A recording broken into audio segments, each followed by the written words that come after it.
Bapak tadi lahir di Surabaya, tapi besar di Pasuruan, Pak. Terus kuliah di Brawijaya. Terus kuliahnya di Brawijaya. Di PLN berapa tahun ya, Pak? Di PLN saya masuk PLN itu tahun 84, Pak. 84 pensiun tahun 2015. Berapa tahun jadinya? 32 tahun. 32 tahun karir di PLN. Terus masuk ke PLN sini, Pak. Lalu masuk kalau dulu namanya bukan PLN Insurance, Pak, ya masih TKP kan dulu ya, Kerja Pratama, betul. Jadi saya pensiun tahun 2015, saya masuk di TKP ini tahun 2018, Pak. Di TKP ya, Pak? Ya, di TKP pada waktu itu. Terus waktu perubahan nama dari TKP ke PLN Insurance, Bapak ikut prosesnya? Iya. Jadi gini, Pak, memang begitu saya masuk, saya tuh merasakan, Pak, ya, bahwa PLN Insurance itu belum dikenal di masyarakat PLN, ya, Pak. Padahal TKP ini dulu dibentuk untuk bisa menangani asuransi aset-aset pembangkit PLN. Pada saat masuk memang PLN Insurance ini dalam kondisi yang memprihatinkan, Pak, karena yang selama ini TKP ini memperoleh bisnis dari asuransi aset PLN. Dengan adanya sinergi BUMN, maka TKP sudah digantikan lah oleh peran Jasindo sesama BUMN. Iya. Betul. Sehingga TKP itu dikatakan ya dapat share, tapi share-nya bukan relatif kecil lah, Pak. Gitu. Di TKP kecil, Pak? TKP kecil, Pak. Dulu semula TKP pada tahun-tahun sebelumnya itu berdeka mendominasi asuransi aset PLN lah. Dikatakan sebagai leadernya. Gitu. Tapi dengan adanya kebijakan baru dari PLN dengan sinergi BUMN, maka TKP ini digantikan oleh Jasindo sesama BUMN. Kalau saham PLN di TKP berapa, Pak, waktu itu? Kecil juga? Saham? Iya. Sahamnya TKP itu dulu dimiliki oleh YPKPLN, Pak, sebetulnya. YPKPLN, terus dimiliki juga oleh kalau nggak salah ada 6 banyak. Pemegang saham, betul. Nah, Dapen PLN itu baru membeli saham TKP itu tahun 2017 nggak salah, Pak Coba. 2017 dengan kepemilikan saham pada saat itu boleh dikatakan masih 50% lah, Pak. Namun dalam perjalanannya Dapen PLN mengakuisisi beberapa pemegang saham yang lain sehingga kondisi terakhir itu 80% Dapen PLN, kemudian 17,5% itu YPK PLN, dan sisanya 2,5% itu oleh asuransi Jasa Raharja Putra. Jasa Raharja Putranya. Jadi mayoritas PLN lah, Pak, ya? Mayoritas dari PLN, Pak. Jadi PLN itu boleh katakan 80 tambah 17,5 ya 97,5 lah saham itu dimiliki oleh afiliasi PLN, Pak. Baik itu Dapen maupun YPK PLN. Gitu. Terus kalau gitu tagline-nya berubah dong ya, Pak, ya? Betul, Pak, tagline-nya berubah, Pak. Jadi gini, Pak, kami merasakan begitu masuk TKP ini karena dulu itu penghasilan terbesarnya itu kan dari PLN, Pak. Begitu PLN-nya beralih ke Jasindo sebagai kecil, ya TKP-nya udah mulai agak susah lah untuk, sehingga kami itu mau melakukan segala hal, bisa jadi reengineering secara keseluruhan baik dari organisasi, dari budayanya, sehingga kami itu melakukan rebranding lah untuk bisa meningkatkan yang semula TKP, karena sebagian besar grup PLN yang masuk, ya udah kita cari nama-nama yang tidak akan meninggalkan kata PLN, sehingga kita betullah namanya Perisai Listrik Nasional, atau kalau di depan dulu kan PT Asuransi Perisai Listrik Nasional, dengan apa simbol ya, simbolnya aja PLN Insurance kan simbolnya, betul seperti itu. Kami pun juga minta izin untuk memberikan nama PLN Insurance itu ke PLN juga, Pak. Boleh ya Pak? Boleh Pak, diizinkan. Pada waktu itu kami dengan sektor Pak Joko ini lah minta izin ke PLN, Pak. Betul. Tahun berapa ya berarti perubahan? Perubahan itu tahun 2020 Bu. Tahun 2020. Pas pandemi itu ya? Ya, sebelum pandemi, pas sebelum pandemi Bu. Ya, betul. Jadi 2017 sampai 2020 lama Masih, juga ya prosesnya ya Pak? Iya. Oh, enggak Pak, kalau prosesnya itu sejak tahun 2018. Begitu saya masuk tahun 2018, nah kajian 1 tahun 2019 persiapan 2020 baru golek nama PLN Insurance itu, Pak. Betul. Kalau bisnisnya sekarang berarti lebih ke korporat apa retail Pak? Kalau bisnis Pak ya sebetulnya kita itu lebih banyak di retail lah Pak ya. Oh, bukan di korporat ya Pak? Bukan ya Pak? Baru-baru ini kita masuk ke korporat, masuk ke PLN. Jadi gini Pak, dengan perubahan nama PLN Insurance tidak serta-merta kita juga bisa memperoleh bisnis dari PLN. Sehingga boleh dikatakan pada saat itu 80% lebih kita itu dapat bisnis di luar PLN, Pak. Sisanya apa bisnisnya Pak? Bisnis yang paling besar itu kita bisnis dengan perbankan, Pak. Kebetulan kita itu memperoleh bisnis asuransi kredit baik pada waktu itu dengan Bank Mantap maupun dengan Bank Bukopin.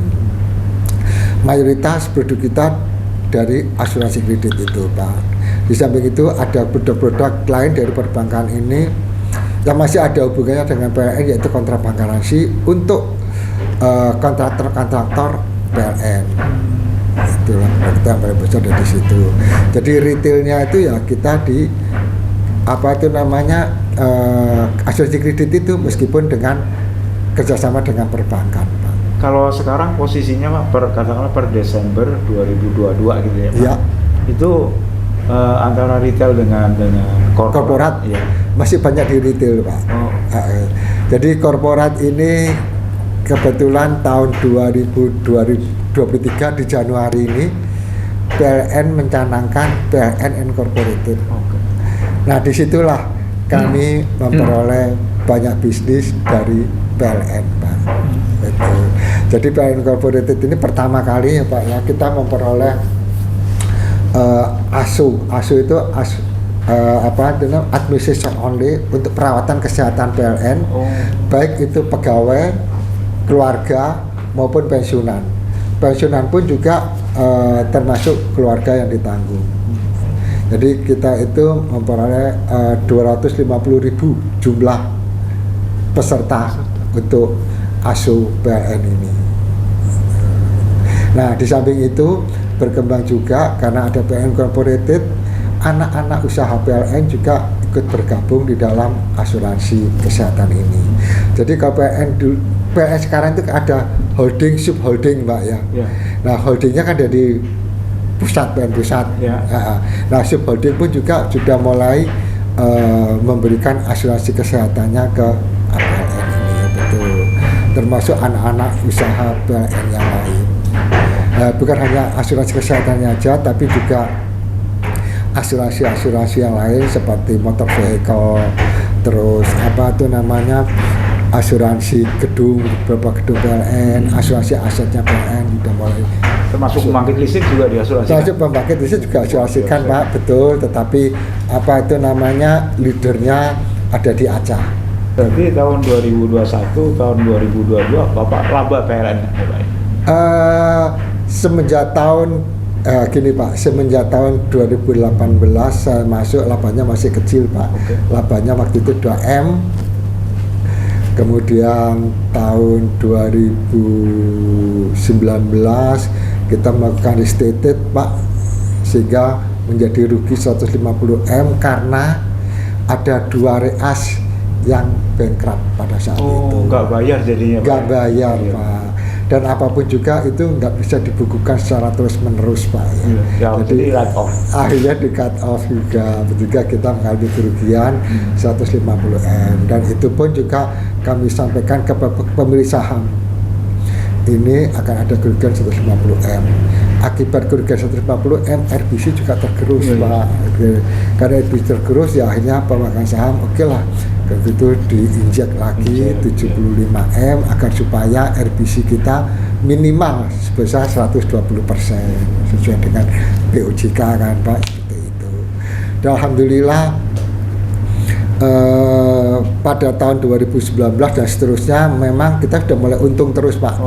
Tetapi rugi kumulatifnya masih ada. Rugi kumulatif yang di neraca itu kan, Pak. Yep. Karena 150 M itu kan kalau diangsur itu kan ya cukup lama kan. Kita merencanakan itu sekitar 5-7 tahun habis. Tapi alhamdulillah tahun 2022 kemarin sudah selesai, Pak. Sudah habis. Kita juga sudah bisa memberikan dividen kepada pemegang saham. 2022, Pak. 2022. Jadi 4 tahun ya, 2018, 19, 20, 21, 22 sudah selesai.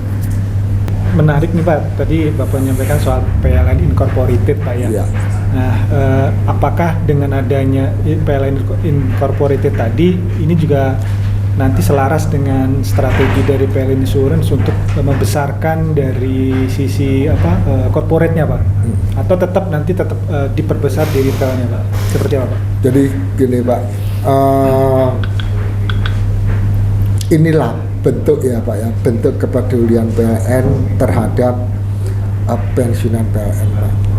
Karena pensiunan PLN itu per bulannya relatif kecil sekali, Pak. Karena perhitungan iuran pensiun itu dari gaji pokok, sehingga setelah kerja begitu pensiun jauh sekali perbandingan antara penerimaan penghasilan dengan pensiunan, sehingga PLN berupaya bagaimana membesarkan DAPN PLN ini. Nah, DAPN PLN itu punya 7 unit usaha, Pak. Antara lain asuransi, trafo, kemudian tiang beton, terus jasa angkutan per kapal itu ya, Baterai Adi Guna Putra, kemudian terkait dengan klinik atau dikatakan konstruksi ya, seperti itu. Nah, direksi PLN ingin membesarkan DAPN PLN sehingga dibentuklah apa yang disebut dengan PLN Incorporated ini, Pak. Harapannya agar supaya semua kebutuhan PLN itu bisa dipenuhi oleh anak-anak usaha DAPN yang lain. Nah, termasuk dari sisi asuransinya, Pak. Jadi dengan PLN Corporate ini banyak sekali pekerjaan yang kita terima dari PLN Group lah. PLN Group itu baik itu dari subholding maupun holdingnya, Pak, seperti itu. Secara bertahap itu kita kelola dengan baik, harapannya paling enggak 50-50 lah. Dari kalau kita lihat premi itu kan ada per COB ada per SOB kan. Nah, per SOB-nya itu paling enggak 50% dari grup PLN, 50% di luar grup PLN. Seperti itu. Ke captive-nya, Pak, ya? Captive-nya, ya. Jadi antara captive sama non-captive itu paling enggak 50-50. Sekarang masih lebih banyak non-captive-nya lah dari sekarang. Captive-nya. Artinya sekarang saja sudah bisa laba, padahal belum sepenuhnya PLN Incorporated. Yeah. Nah, ini ke depan mungkin 3 atau 5 tahun ke depan proyeksi Bapak atau target Bapak seperti apa untuk PLN Insurance ini dari sisi kinerja, pendapatan premi dan pelanggannya? Betul. Harapannya kita bisa menghandle kegiatan-kegiatan asuransi dari PLN ya kan. Tapi apapun juga itu kan tidak bisa dengan serta-merta langsung besar kan, karena bagaimanapun juga asuransi ini terlepas daripada equity, Ya, betul. aset ya kan. Kalau equity-nya kecil kan nggak mungkin kita ngambil kerjaan yang besar Betul, kan. Pak, harus. Ya, jadi Betul. secara bertahap lah Pak, secara bertahap. Mudah-mudahan APLN ini bisa besar dengan menghandle beberapa kegiatan ya kan. Kan selama ini kalau pakai PLN yang baru yang mulai masuk tahun 2012 itu kan kalau untuk pensiunan kan sudah tidak ditangani oleh Dapen Pak, tetapi ditangani oleh DPLK. Oh, DPLK betul. Nah begitu juga dengan perawatan kesehatannya. Perawatan kesehatan pegawai-pegawai untuk yang masuk tahun 2012 ke atas itu setelah pensiun sudah nggak dapat lagi perawatan kesehatan dari PLN. Gitu. Sehingga PLN mengharapkan asuransi PLN inilah bisa menghandle perawatan kesehatan setelah pensiun nanti untuk pegawai tahun 2012. nggak perlu bayar lagi kan Pak ya? Ya mulai sekarang itu mereka harus nabung Pak, paling nggak mereka nabung ke asuransi sehingga nanti setelah pensiun mereka memperoleh fasilitas kesehatan dari asuransi. Tuh. Karena kalau nggak gitu ya mereka selain dari ini Pak ya, selain daripada program pemerintah untuk jaminan BPJS betul. Selain itu ya Pak. Selain itu kalau BPJS kan kewajiban warga negara kan untuk ikut itu. Jadi meningkatkan kualitas perawatan kesehatan lah. Seperti itu. Pak, PLN Insurance ini kan banyak main juga untuk retail Pak ya, produk-produk retail, terutama kesehatan. Nah ini dari sisi inovasi digitalnya seperti apa Pak? Nah betul.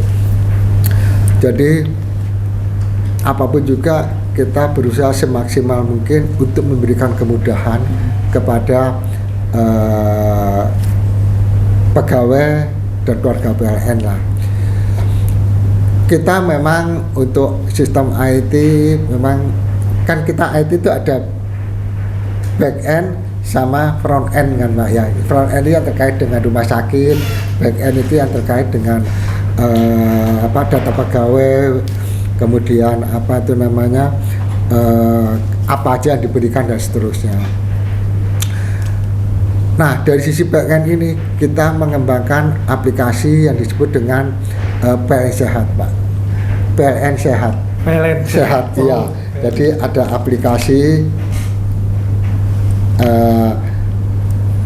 namanya New PLN Sehat. Oh, oke. Jadi kita tinggal klik itu, kartu peserta ada di situ, kemudian rumah sakit yang dilanggan siapa saja. Oke. Termasuk kalau misalkan ada rumah sakit yang tidak dilanggan, karena kita itu mempunyai provider itu sekitar 2.500 lebih itu yang kerjasama dengan PLN. Kemudian kita juga punya provider di luar yang dilanggan PLN sekitar 1.500. Jadi semua provider itu udah ada di sini sehingga orang PLN dari mana saja tahu. Misalkan saya orang Ambon gitu, mau berobat kemana sih? Provider di sekitar daerah Ambon itu mana aja, mereka tahu. Apabila mereka itu berobat di luar daripada rumah sakit atau provider yang diambil, kami kan bayar dulu. Baru restitusi. Nah restitusi pun juga bisa melalui aplikasi ini. Jadi tidak perlu harus datang ke kantor PLN, ini enggak. Jadi tinggal kwitansi dan lain di foto, di scan, dilaporkan, baru nanti kita punya standar SLA untuk restitusi itu 2 minggu. 2 minggu udah langsung masuk ke rekening. Nah itulah paling lambat 2 minggu itu sudah harus masuk di rekening. Begitu juga kita mempunyai call center juga Pak. Call center kita dipusatkan di Jogja Pak. Nah itu untuk menghandle apabila ada provider yang masih ragu di dalam memberikan perawatan kesehatan, mereka bisa menghubungi call center. Begitu juga kita punya namanya panic button. Panic button itu tujuannya apabila mereka itu sudah selesai perawatan mau keluar dari rumah sakit butuh cepat, dia tinggal pesan panic button itu langsung terhubung ke call center kita. Menarik, Itu Pak. upaya-upaya yang kita lakukan agar supaya pasien itu memperoleh kenyamanan dan kecepatan di dalam perawatan. Berarti produk asuransi kesehatan ini termasuk yang kontribusinya paling besar, Pak, dibanding produk retail lain. Sementara dengan PLN ini kita masih menghandle ASO, Pak. Oh, ASO-nya. ASO-nya betul. Oke. Dengan PLN holdingnya, Pak ya. Tapi Oke. dengan PLN subholding baik itu yang ada IP maupun MP itu sudah ASKES, Pak. Oh, gitu. Iya. Ya mudah-mudahan dalam waktu dekat PLN bisa beralih dari ASO ke ASKES, Pak. ASKES, Betul. ya. Ya. Karena potensinya cukup besar, Pak, biaya perawatan kesehatan PLN ini. Betul. Dan boleh dikatakan hampir semua BUMN sudah mengasuransikan pegawainya.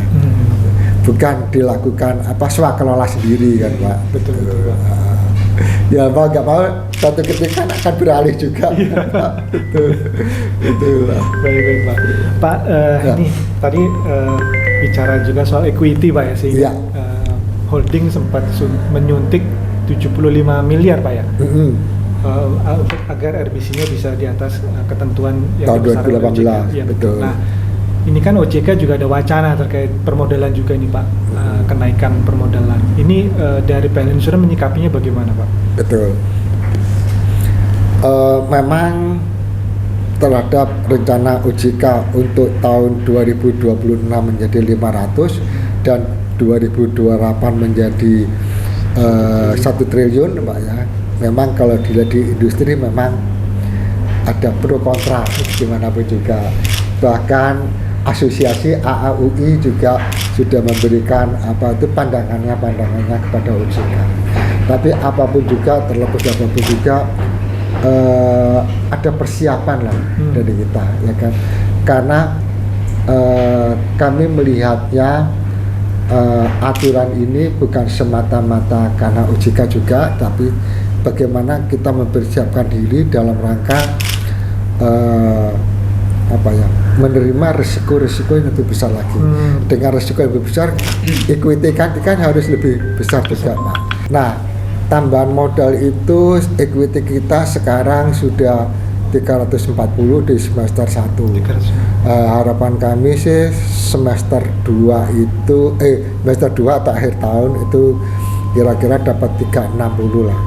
Kalau 360 berarti kalau tahun 2026 500 kan kurang 140-an gitu lah. Nah, di samping itu kita juga akan ada kerjasama asuransi terkait dengan SKK Migas. Nah, SKK Migas itu mengisyaratkan minimal equity itu adalah 400M, sehingga kita butuh tambahan modal paling enggak sekitar 40M. Nah, di samping itu ada rencana PUJK baru yang mengisyaratkan untuk asuransi yang mempunyai produk surety bond maupun asuransi kredit itu minimal 500. Sehingga hal ini kami diskusikan dengan pemegang saham. Itu regulasi itu apa, Pak? Regulasi, Pak, rencana PUJK. Oh, rencana. Rencana PUJK. Tuh, rencana PUJK. Tapi kalau kita lihat sounding dari rekan-rekan PUJK, kelihatannya itu akan diberlakukan di akhir tahun ini. Akhir tahun ini. Sehingga kami juga sounding lah ke pemegang saham kan, karena penghasilan terbesar kita kan di asuransi kredit. Boleh dikatakan 60-70% lah dari asuransi kredit, sehingga kalau nggak ada suntikan modal ya udah kita nggak bisa jualan lagi. Begitu juga dengan kontrabank garansi. Kontrabank garansi kita itu kan menghandle hampir rata-rata sebagian besar inilah vendor-vendor PLN lah. Nah, kalau kita nggak ada tambahan modal, kita juga nggak bisa jual itu lagi. Sehingga pemegang saham okelah setuju untuk memberikan tambahan modal di tahun ini, sebelum akhir tahun ini sebesar 150M, artinya 500. Untuk 500 itu. Ya. Jadi 2023 ini sudah bisa 500. Equity kita 500, betul. Sekarang masih dalam taraf kajian untuk penambahan modal itu. Karena memang secara bisnis dibutuhkan, Pak ya. Iya, betul ya, Pak, selain soal kenaikan modal, ini kan tantangan yang paling dekat. Ini kan penerapan PSAK 74, Pak. Itu ada yang bilang nanti bisa jadi juga menggerus pendapatan premi dan juga bisa berujung pada equity gitu, Pak. Nah, ini bagaimana persiapan dari PL Insurance untuk implementasi dari PSAK 74? Betul, Pak.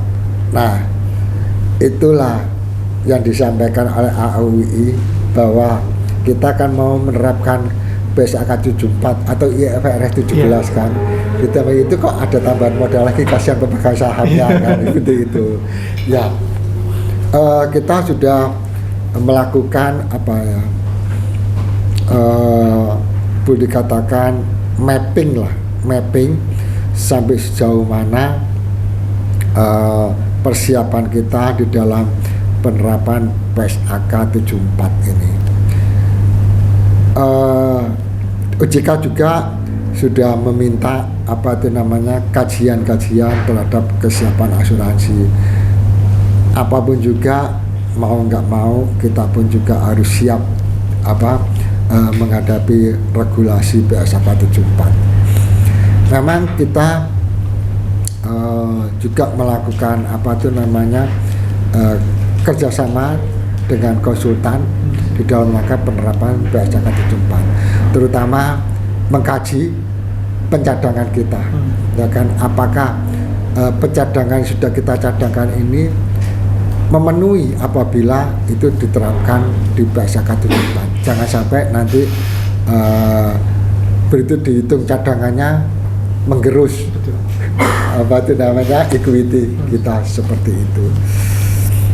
Ya, segala sisi kita lakukan lah, Pak, mulai dari gap analisis, ya kan, menghitung cadangan dan juga premi-premi yang bersumber dari kegiatan asuransi jangka panjang. Kalau untuk asuransi general yang lain itu saya kira tahun habis lah, kan saya kira nggak ada masalah. Hanya kita menghitung cadangan untuk asuransi kredit itu aja, Pak. Dan kita pun mulai sekarang sih memang kita sudah mencadangkan, kita nggak akuin semua pendapatan itu di tahun yang sama. Itu sudah kita lakukan, cuman sampai seberapa besar gap, ya kan, antara perhitungan yang kita hitung sendiri pencadangan itu dengan yang dihitung oleh aktuaris. Nah, itu sedang kita lakukan perhitungan itu. Ya, mudah-mudahan dengan dengan kesiapan seperti itu tidak terlalu jauh gap antara perhitungan pencadangan sendiri dengan dihitung oleh aktuaris. Kendala yang ditemui, Pak, saat persiapan implementasi itu apa, Pak? Ada kendala yang kendalanya memang ini, Pak. Kalau untuk asuransi general nggak begitu besar dibandingkan dengan asuransi jiwa yang jangka panjang. Untuk memang asuransi dengan PSAK 24 tidak terlepas daripada sisi IT, Pak, ya. Sisi IT karena bagaimanapun juga kita juga harus bisa menghitung semuanya, baik premi maupun pencadangannya. Dan kebetulan kita menggunakan aplikasi Cartech, Pak, dan Cartech ini juga sudah disonding oleh OJK untuk bisa memperbaiki aplikasinya sehingga bisa menerapkan PSAK 74 ini. Jadi masalah IT saya kira dengan Cartech ini semua sudah ditanggulangi. Tinggal bagaimana SDM kita untuk bisa mengikuti perubahan-perubahan terhadap PSAK 74, sehingga ya kami udah secara rutin lah melakukan pendalaman dan juga kursus-kursus yang terkait dengan PSAK 74. Bicara tantangan ke depan dan prospek di industri asuransi umum, ini Bapak melihat bagaimana nih, Pak?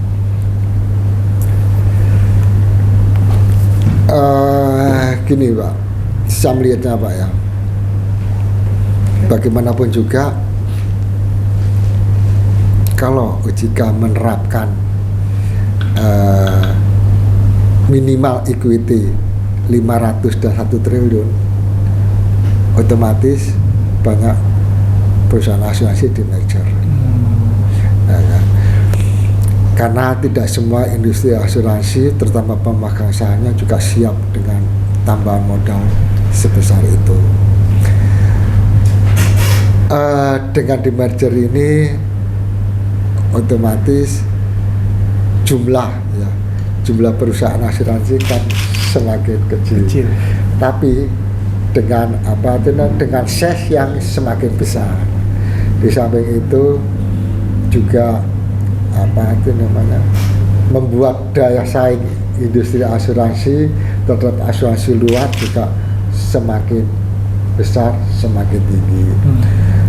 Nah, itulah adalah tantangan, sehingga apapun juga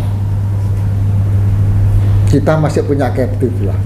Masih ada PLN, semangat PLN itu ya, kita masih bisa bersandar di PLN.